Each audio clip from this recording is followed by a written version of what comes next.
In the armor, a conquistador. Picture Europe in the 1400s and the 1500s.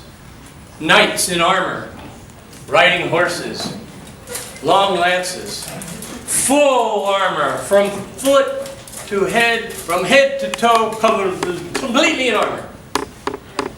You get the picture. Now, all of a sudden, we're going to sail to the New World. Okay, knights, get on the ship and sail. So the explorers came to the New World wearing armor. We arrived in Hispaniola, Cuba, Puerto Rico, La Florida. And these men are all in armor. It is hot here. There's bugs.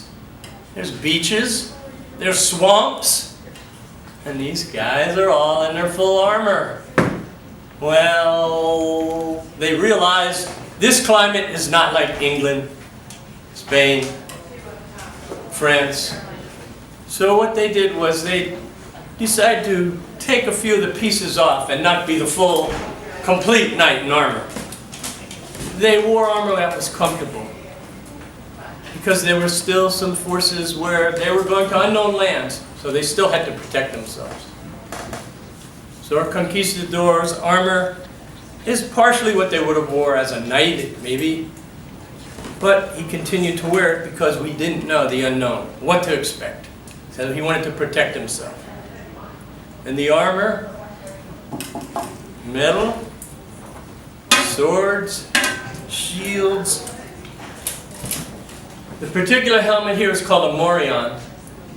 The morion, you'll notice, is rounded. Swords would go right off of there. It would protect his ears, his head, the front, the back. This would help from keep his head safe. It would glance, the rounding part of the arm, glance the sword blades or the other weapons off the top. Around his neck is a gorget. The gorget to protect his neck. The neck is a vulnerable spot. He's protected there. The spalder, or the shoulders, articulated so they could move, and he could move. They say in Europe a knight in full armor could run up to a horse and jump on his back and get right on. I don't know about that. But I do know that. The Spanish conquistador, if he jumped into the ocean, he would not be able to swim. I think he would sink.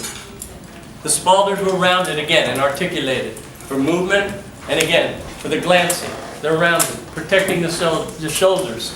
There are vulnerable spots on your body that have openings. And again, they cut down on what they wore. They tried to protect the spots that would be vulnerable.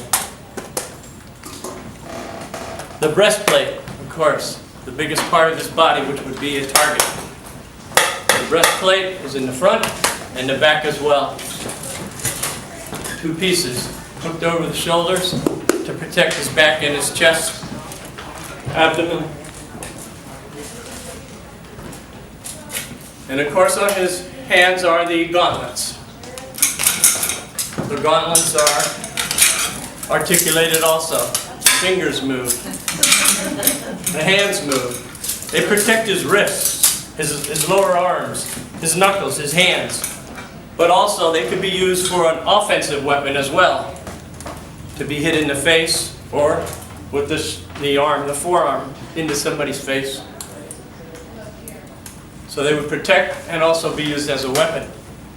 The sword is a swept hilt rapier made of high carbon steel. The cage here would protect the hand also. And they were used for mostly cutting, stabbing, washing. The small shield he is carrying is called a buckler. A small buckler protects him, but he can also use the shield on his belt when he's marching. It's small. It can easily be carried if he's not using it in his hands.